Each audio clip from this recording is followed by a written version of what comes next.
episode 17. You might not agree with us, but I'm Maris Lowry. And I'm Eric Thomas. And we welcome you in. We have a very special guest here. It's Mike Green from New River Community and Technical College. We're going to talk a little basketball, but Mike, we're going to save that for the last segment of the show. We're going to get into and finish up high school football and talk a little bit of college football. And then, like I said, we'll dive in to high school basketball. This podcast, like all of our podcasts, brought to you by Modley's Plumbing and Heating. You can dial Modley's up 304-253-HELP. Also by Massey Power Sports, and Massey, big fans of the Carolina Panthers. Got to get a little growl. They didn't have much growl last week in losing to Dallas, and that's why Eric is smiling so good, because that was one of, in fact, that was his barking dog of the week. Dallas beat Carolina, and we appreciate Massey Power Sports. They have 0% financing on those side-by-sides, and also we appreciate Window World of Beckley. Check out Leanna Burdett over at Window World as you make plans for spring and summer to fix your home. Well, Eric and Mike, the curtain came down on the 2024 high school football season just a week later,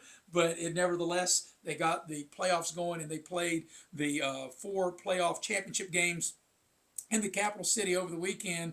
And Mike, obviously I know that you're involved in sports. I don't know how much you followed the high school season all year, but if you did, it was quite a playoff, and like I said, 4 championship games in Charleston last weekend. Yeah, it was great season, exciting season, and it culminated with 4 state championships being named here in Charleston, Southern West Virginia this year. Yeah, and Eric, I think we talked about it when we heard that Charleston got the bid to host it. I think that was a great thing coming back to the capital city. Yeah, I loved it in the capital city, although we had, some prior engagements. I think it being back in Charleston, I think it's good for the Charleston area, and I'm glad for it to be back down south. Wahama won the single A championship. Frankfort won the double A championship. Bridgeport totally ran away with triple A all year. In fact, the closest game that Bridgeport played at any time this season was 28 points, and they just dominated a very good Herbert Hoover team. And then they saved the best for last. The 4A, what a fantastic finish. Martinsburg beating Spring Mills 24-17. That game came all the way to the end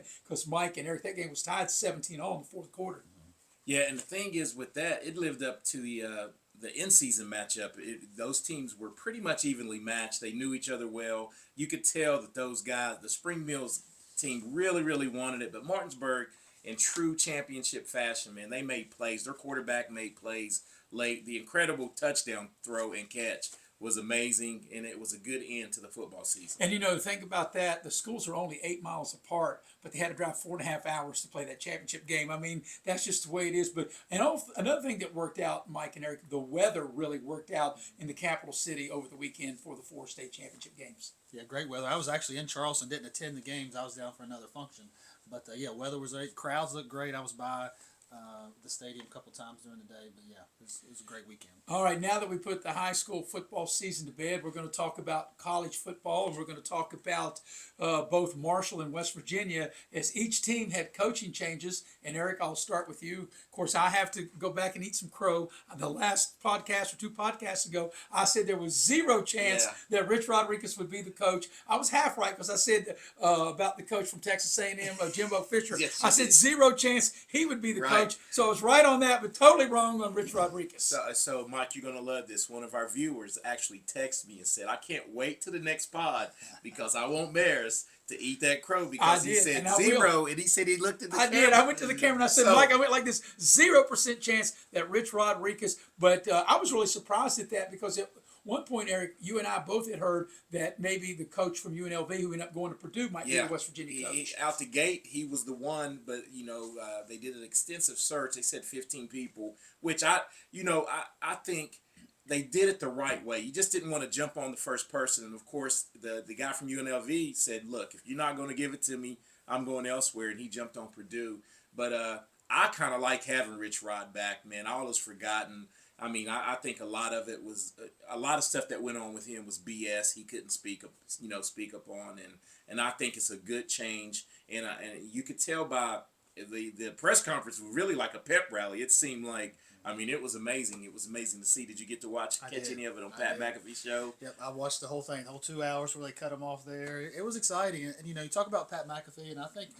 I think obviously the connection with Rich Rod, but also you got to look at the donors and the finances and the way the NIL and all the shared revenue now. I think that played a big part in knowing that Rodriguez had those connections here in the state already. And I think the biggest thing that Rich Rodriguez will have as he goes back in his second stint, his first year of his second go around, fix the defense, because it seemed like I saw over the last couple of days that West Virginia had the next to the last worst defense in the entire country in Division One. No question, they've got to fix that side. Well, passing defense. Well, that's what I mean. Yeah, passing They defense. give up a lot of big a lot plays through there, Yes. and just a lot of miscommunication as far as that. And you know, playing in the league they play in, Big 12 is an Right, it's aired out wide league. open, right. Yeah, it's wide open. So you're going to give up some yards, but the way they gave up touchdowns, and me being an avid football fan, I mean, it was just guys running free, no one near them, not even in the picture a couple of times catching touchdowns, and that's either lost in translation in the communication with your position coach, or you just don't know what the heck you're doing as a player. And a lot of coaches get blamed. You know, you could be the greatest coach in the world, and you've had it, but sometimes it just doesn't register with the guys. I mean, you just really, sometimes you recruit the wrong guys. Well, I would say this, and Mike, I'm sure you and Eric would agree with this. Here's what does register. If you win, everybody's going to welcome and love Rich Rodriguez. And if he doesn't win, and they've got to give him time to rebuild the program, but if he doesn't win, people will want to run him out of town like they do any other coach. I don't Would think you he agree with needs that? much time. I really don't. No, but I think people have to be patient because now, like you said, with the transfer portal and the NIL, Mike, that you referred to, I think you can turn things around in a hurry. Yeah, I mean, you had Colorado. They were picked to win 5 games. They've had, over 2 years, they've had 78 to 79 players in and out of the portal. I mean, so I just think if you got a decent base, you'll be okay. Well, you look at Indiana, what Indiana did this year, Right. Arizona State, all those rosters turned over. And I think the expectation is going to be, because he's going to have the finances there for the NIL, for that roster to change over. I'm excited about it. I think he'll do well. He's got to get those skill positions, quarterback. I'm not sure if Nico is going to be the guy for him moving forward, but yeah, I'm excited about it, like Eric. And of course, now there's a lot of question marks with the Marshall Thundering Herd, and I didn't realize they have 36 players into the transfer 36. portal, and obviously they couldn't play their bowl game. They had to bow out against Army because they wouldn't have enough scholarship players to play the game. That's really amazing. They had that many players in the portal. Well, here's my thoughts on that. And I have the WVU shirt on, but I actually played at Marshall, and I told you this 4 games ago. I said, they're messing up. The administration's really messing up. And you said, why? I said, well, they didn't extend him, and now he bet on himself. And if he goes in there and wins the championship, which he did, they're going to have to up the ante or separate from him because somebody else will give him the money. And Southern Miss did exactly that. So you can't really blame the players because here's my thinking on it. I know the portal needs fixed. There's a lot of ins and outs. But I also like players having some power and some say where they can go. Because in our day, coaches could come in and go, man, I'm going to be there, Mike, for 4 years. The next day, you read the newspaper and your coach is gone. And there you're stuck. So there's give and take. And, it gets a bad name, but I just think they need to fix it. Some window after the bowl games. You can't have 36 players. In a team like Marshall, you take 36 players. That's probably you're too deep. Yeah, that's almost half your squad. And, Mike, I don't know how close you are to the Marshall program. I'm sure you follow them right like you do West Virginia. But when I heard that 36 players, man, that's like I said, that's you figure you have 85 scholarship players. That's almost half of your team. Yeah. Well, and like Eric mentioned, I mean, obviously there's a lot of things going on leading up to the end of the season. And for them to bring in Tony Gibson, a West Virginia native, so quickly after Coach Huff left. I mean, I think he was on the plane. Yeah, and I'll tell you, I got to tell a quick funny story, Eric, because what you just said about, coach comes in and recruits says you're going to be 4 years and you read the paper, he's gone. Lou Holtz told this great story when he got hired by South Carolina in the 60s. He said he got hired and they were getting ready for fall practice. And he said he sat down with his wife and he picked up the morning paper and it said head coach of South Carolina resigns, Paul Deeds. And Lou said, I hope it's not related to my Paul Deeds. And then Lou Holtz, when they hired a new coach, right, he found himself unemployed before he was an assistant coach, before ever he coached, and he picked up the newspaper and found out he was unemployed. That's how he found out. That's how he found out. All right, Eric, we have to do what with the podcast? You need to like, share, and subscribe at Warden Broadcast Network on YouTube. And the podcast, like all of our podcasts, brought to you by Modley's Plumbing and Heating. You never know when you need a plumber until you need one. Modley's is the one to call, 304-253-HELP. Also by Massey Power Sports. Massey Power Sports, big fans of the Carolina Panthers. And Carolina Panthers went down this weekend to the Cowboys. That was Eric's barking dogs. So Eric's over smiling, but that's all right. I think the Panthers got better days ahead of them. But you got great days ahead of you. If you go to Massey's, with 0% financing on those side-by-sides. And also, last but certainly not least, brought to you by Window World of Beckley. They do a wonderful job. All right, before we talk about some basketball, just want to touch a little bit on the college football playoffs that are coming up this weekend. We're going to have a little bit of predictions, and Mike will have you get in here on it. And we'll start Friday night. The Fighting Irish and Notre Dame take on Indiana. By the way, I texted Eric on the way as we got ready to record this. Notre Dame made Marcus Freeman the highest paid Division I college coach going into the 2025 season. And it's funny because being a private school, they don't release what he's making. But the AD said he promised you he will be the highest paid coach as they take on Indiana. So Eric, I'll let you go first. So my thoughts on let's talk about the pay. I think it's indicative of what's going on now. Guys, that shows stability, and that's helping with your recruiting. Sure. With Notre Dame, you got to show, hey, we're locking this guy down, and all these recruits now, he can go and say, look, I'm in for the long haul. So that's a good job by your guys of locking. I have no problem with Freeman. I just don't like who he coaches. So my prediction. You see, I got my play like a champion today. My prediction on the game, though, I think you're going to see a little Northern Illinois style football from Indiana. They're probably going to rip a page out. I don't think they get the win, but it's going to be way closer than you think. And Mike, before we have you weigh in on Eric, just to add one other thing to your point, Notre Dame today did get one of Alabama's best defensive D-backs in the portal coming to Notre Dame next year. So immediately that played dividends of what you just talked about. Yeah, and that's exactly right, and that's why you do it now.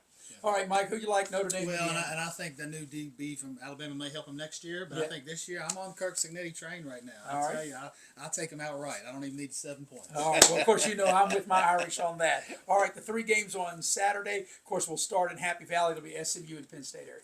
I think Penn State rolls. I think SMU dropping the ball, so to speak, not really backing in, but they didn't play well, but for like a quarter and a half against Clemson. Same type of team with Penn State, real big up front. I think they'll just have too much, and I think Penn State overwhelms it. And Mike, your take on that? I agree. I think size. You could see Clemson doesn't have nearly the size as Penn State, but I think it's just too much size, too much speed. Yeah, I think Penn State too strong in the trenches. I think Penn State wins and covers in this game. Now, if I was going to pick an upset, it might be this next one. We'll see what your take is, Eric. Clemson against Texas. Clemson against Texas. Dabo, he's been there, done that, right? He has. But I think it's just Texas finally found a little bit. I don't know if they go all the way, but I think Texas wins a little closer game than most people think. But Clemson's experience in the coaching staff may help them in this one. But I like Texas. Your take on this game? Well, I've already picked my upset, so I'm sticking with Texas. I think if Texas, obviously losing 2 games to Georgia was tough, I think Texas is a top 3 team in the country. Well, I'll say this. I do think Texas wins, but I think Clemson will cover. I think this will be a tight game. I think Clemson's good across the defensive line. I don't think Clemson is quite the offense, but I think Clemson will make it close, but I do like Texas to win the game. And then last but surely not least, in Columbus, the Ohio State University taking on Tennessee. And Eric, I know your son Peyton will be at that game in Columbus this weekend. Yeah, he's not excited about the weather part, the aspect of it, but yeah, I'm happy for him. And so I have to go Ohio State big, and here's my reasoning. Ohio State, anybody but Michigan, I think they're ready. And I think they'll be ready, and they have a second chance at life now, and they can erase that bad taste, and I think they'll get after Tennessee. Tennessee's quarterback is decent, but their defense is really their strong point, and I think cold weather, smash mouth football, I like Ohio State. Mike, your take on the game? I'm going to go SEC here. I think Tennessee. I think the SEC conference is too much. I think Tennessee wins easily.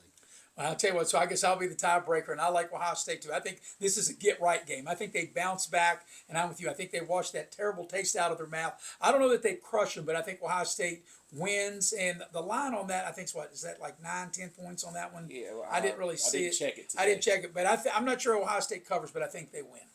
And that will get people off of Ryan Day at least for a little bit, because if Tennessee would win, as Mike says, I'm not sure Ryan Day survives it. Well, the AD actually came out ahead of that. That's why I'm saying what I'm saying. I don't care what he said. Came out and said, "Nah, he's our guy." So Ryan Day's job is safe if he wins. If he wins, all right, Eric. We need to do what with the like, podcast? Share, and subscribe at YouTube at Warden Broadcast Network. All right, once again, I said we would wait till the end of the show. We'll save our best for last for basketball. Mike, we got one more football segment, the National Football League, which Eric and I are really big fans of the NFL. Mike, I don't know how big a fan you are of the NFL, but Eric and I are really are into the NFL. Yeah, every Sunday's a holiday for us. Yeah, Yeah. that's a good day. Yeah. A good day. So how much do you watch the NFL? I have the league pass, so I watch a little. Well, if you have that, then you are definitely an NFL fan. And we have a barking dog that we picked every week. And Eric and I are 7-7. Each one 7-7. Eric won his barking dog last week as he had the Cowboys, and they won straight up, beating the Carolina Panthers. And We Carolina turned didn't them- have any growl. Sorry, Massey's. I know you're our favorite sponsor, Yep. but we turned them into the Pussycats. And I had the Miami Dolphins, and I had an aqua pen. That's why I changed to a royal blue pen, because I couldn't pick Miami after they laid an egg on the road at Houston. So, we take a look at games. And one of the games that I looked at, Eric, and I couldn't believe, and now the line has changed. Kansas City was going to be a 2-point underdog, and I think they haven't been an underdog probably in the last 2 years. But they weren't sure if Patrick Mahomes is going to play. And I think if he can play, Andy Reid said he's going to trot 15 out there. So now Kansas City has now went from a 2-point underdog to a 2-point favorite. Because Kansas City was going to be my barking dog of the week. But since they're no longer a dog, we'll let you lead off of who your barking dog is. And one thing before I say this, Mike, Eric and I, we do not share our picks. We don't talk So about I don't it. even know what he's going to say, and he doesn't know what I'm going to say. Well, I'm going with the 49ers. Getting points from Miami. They're getting points from Miami, and that's just because Miami is so overrated every year. I'm just over the Dolphins. Tua, he threw the ball to the wrong team, and the Jets are not good at all. So I like the 49ers to get right and win And even straight up. Houston, who they played last week, he threw the ball to the wrong team. Exactly right. So the one thing that I do know, and this is a fact, that 70% of home division dogs cover, 70% of the time. So therefore, I'm going to take the Washington Commanders, getting 4 against Philadelphia at home. Philadelphia already beat them the first time, and all the pundits were saying after Detroit lost to Buffalo, give the Super Bowl trophy to Philadelphia. You haven't won anything yet, and I think Washington, I'm not sure if they'll win the game, but I look for the Washington to cover.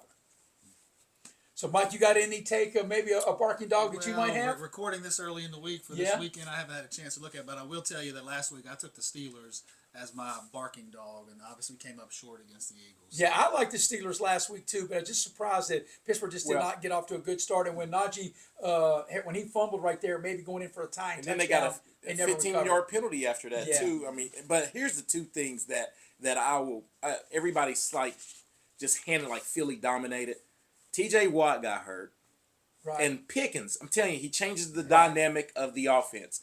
No deep threat without him, and it's a different ball game if he's there.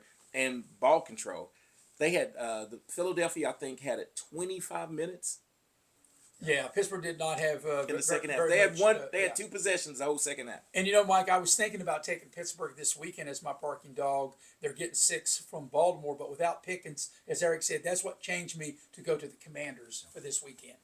All right, we got to do what, Eric? Like, share, and subscribe at Warden Broadcast Network on YouTube. And our podcasts, like always, are brought to you by Modley's Plumbing and Heating. You can dial out Modley's 304-253-HELP. Also, Massey Power Sports.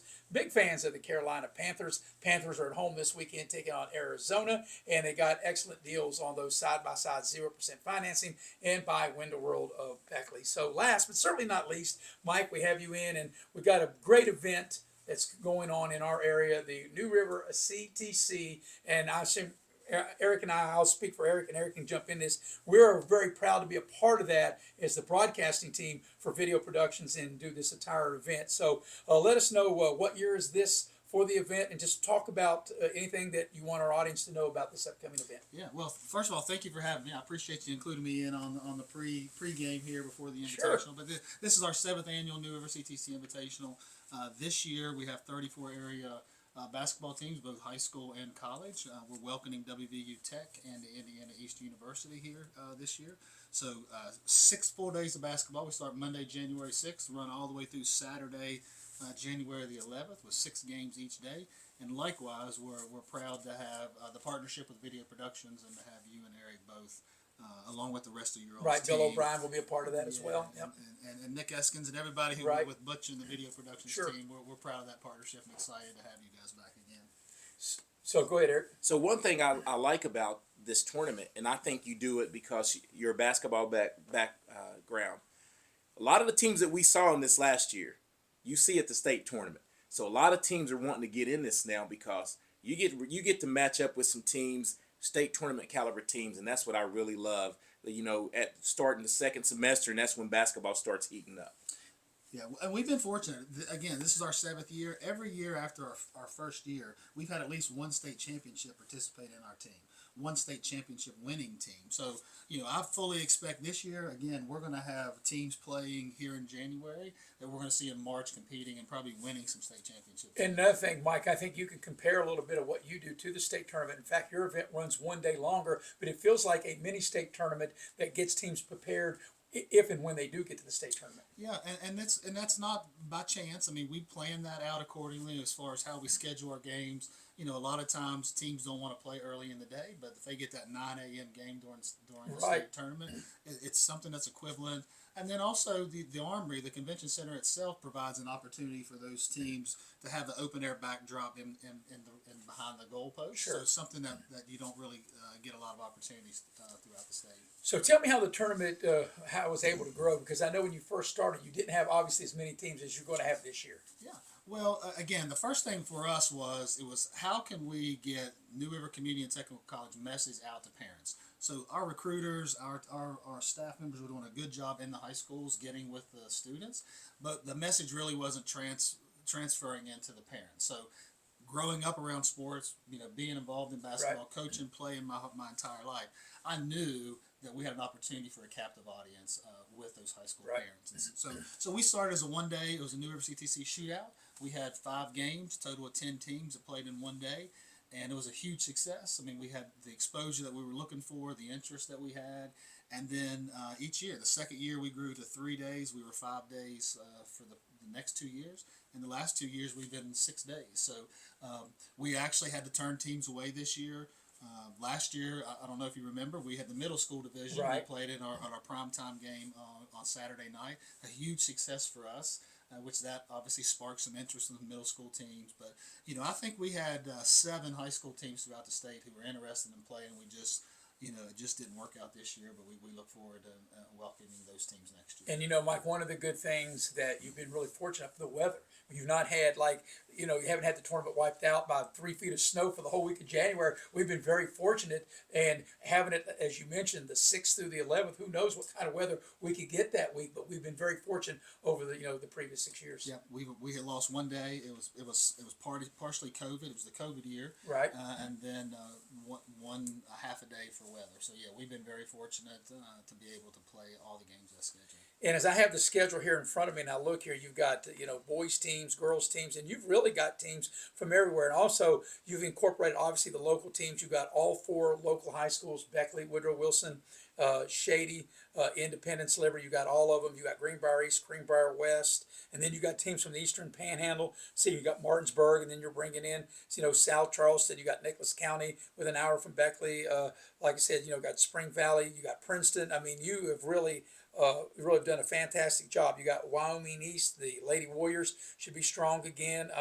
And as you mentioned, the college game, and Eric and I, we've been doing Tech games. We're very familiar with that. Tech's got a really good team, and I think people will really enjoy coming out and watching all the games, especially watching Tech as well. Yeah, and we're excited to have them this year. It's something we've tried to work with the administration at Tech. They wanted to play the last few years, and it just didn't work out scheduling wise. By the time their schedule's available, we already have our schedule set for the most part. But also we got Jefferson coming down out of the Eastern Panhandle. And the key for us is, and I tell people all the time, I mean, I appreciate the coaches, the administrator, they give us the opportunity to match ups. We've had very little requests. Just about every team that comes just lets us match up and pair teams against one another, and it's really beneficial for us because getting those teams that come in from out of the area, it allows the local teams to have matchups that aren't sectional or regional opponents, and it keeps it fresh, and it's new, and it's exciting for everyone, and it's a win-win for us. Okay, and there's one thing I want to piggyback off of that too, because a lot of that has to do with can help with seeding later on, because I know for a fact that the Musselman Beckley game, Beckley lost a close game to Musselman last year, and I think that bumped them down.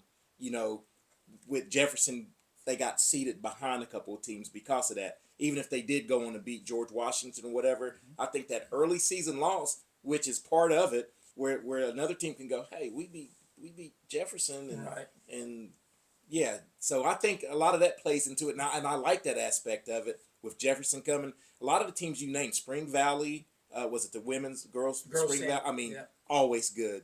You know, Jefferson's been on a roll in football and basketball here lately, so I'm real excited to get going for that week. Yeah, I'm looking forward to it. So, Mike, let's talk about the staff because you have to have this really staffed. And I know most of the staff that work with you, as you know, I'm frequently at New River Community Technical College, and I've got to know most of them. So, talk about how you put all this together and how your staff, because you've got to have the people to make this happen.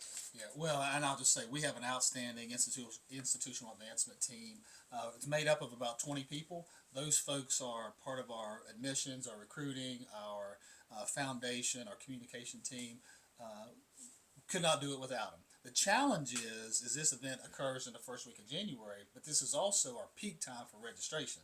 Semester starts January the 22nd Right. this year. So we have our student success coaches, our admissions team, everyone who's trying to help those students get prepared.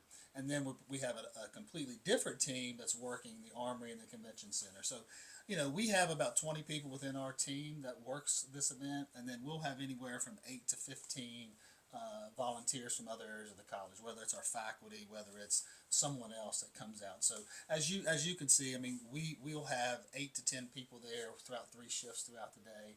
We really want first and foremost, we want our players, our coaches, and our teams to have an outstanding experience. The second thing we're really concerned with is making sure the fans in attendance have a good product that they want to continue to come back. Another thing you had mentioned about Nick Eskins being a part of video productions, of course, was a student there. Also, Faith Alexander, who I call, and Eric will tell you, I call her the brains of the outfit. She's currently a student at New River Community and Technical College, and I call her that, Eric, right? The brains of the outfit. It was funny because she had a kinfolk tell me, Faith is real smart. And I said, I know. That's why I call her brains of the outfit.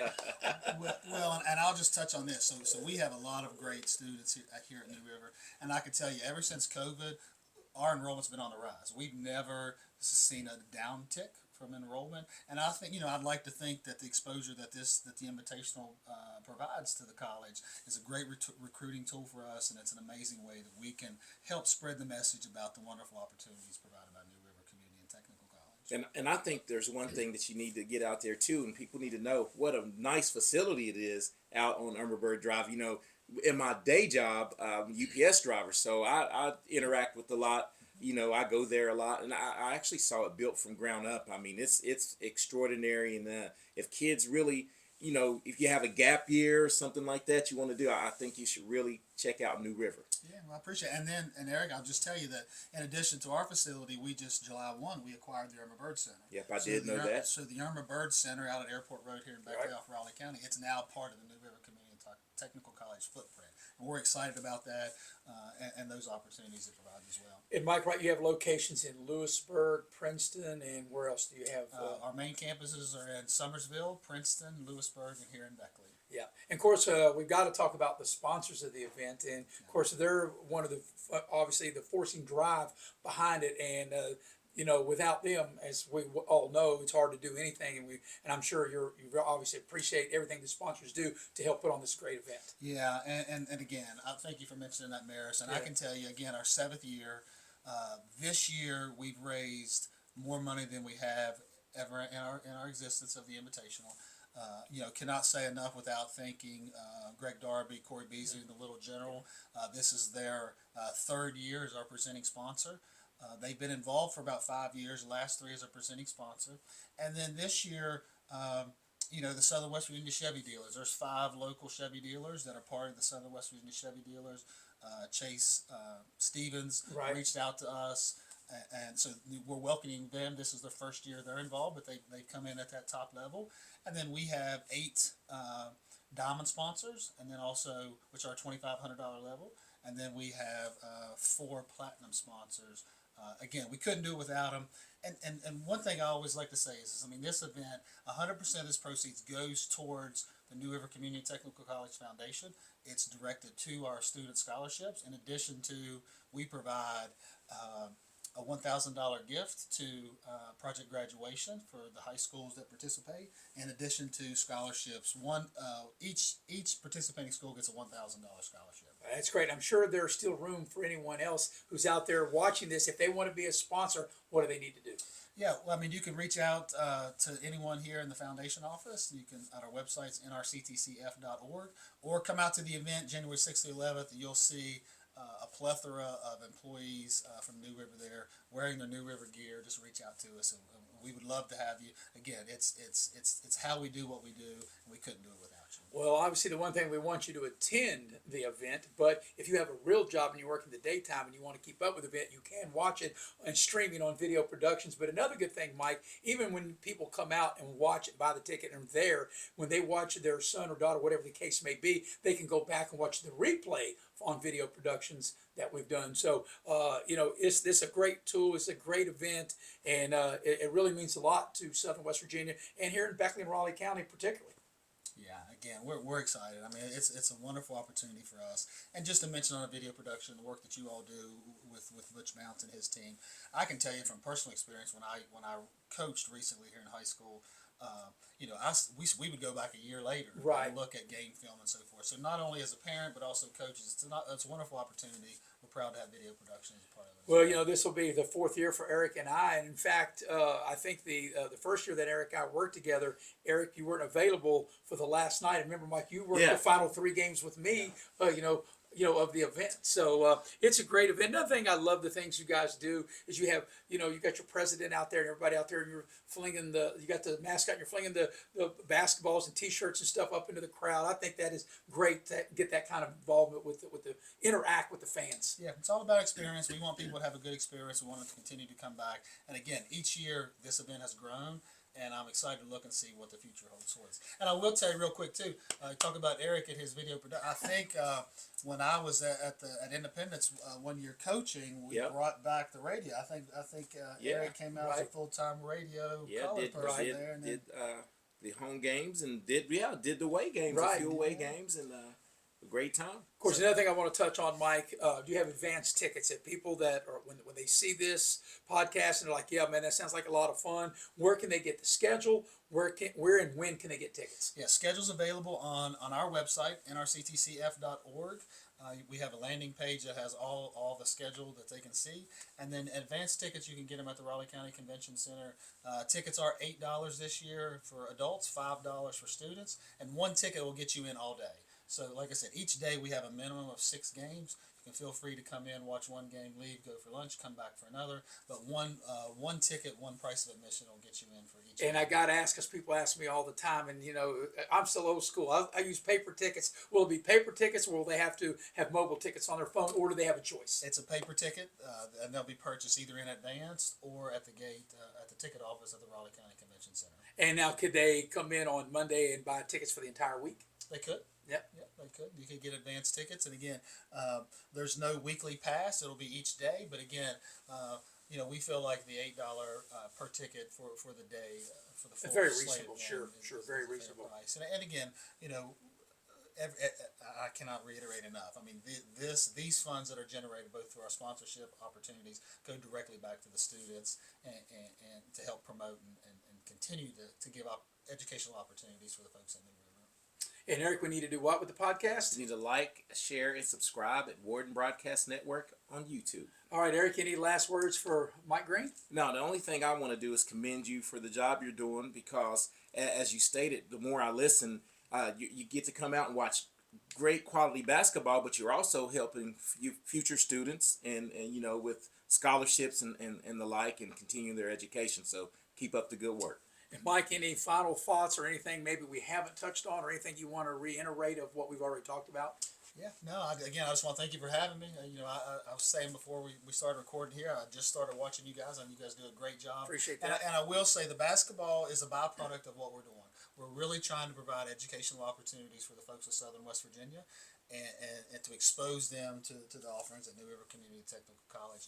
The basketball is the fun part of it that helps bring everybody together. Well, I'm looking forward to it. Like I said, I hope the weather cooperates, and we've been very fortunate over the previous years. Like you said, I remember the COVID year, but by and large, we have not been hit with any big snow where, they've had to cancel school, where people just can't get around, or you've had to miss days and you've had to work out another, logistic plan, which I'm sure if that happens, you'll be up to the task of that. Hopefully that won't happen, but Hey. we've been able to dodge the bullet so far. Well, let's just hope the weatherman is not like you with that 0% Yeah. chance. Because Well, I'm gonna that say means it's gonna be 0% chance, That so means it it's going won't. to be a storm if it's 0% chance. Well, So. you know what that means? I was half right because I said that Jimbo Fisher also would not be the coach. Well, you so definitely I'm can be half a right. weatherman then, 50-50, Yeah, I'm 50-50. right? All right.